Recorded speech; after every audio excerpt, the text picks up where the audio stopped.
hyperacusis.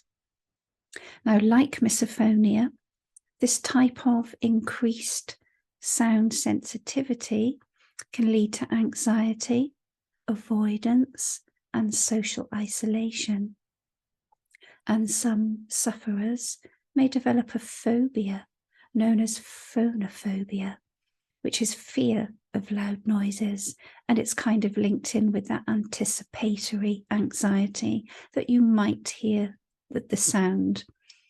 So, rather like misophonia, there seems to be no real agreement as to the root cause of hyperacusis, but it's widely considered to be an issue maybe with the ear itself. It's commonly caused by exposure to loud noises over the course of time, infections,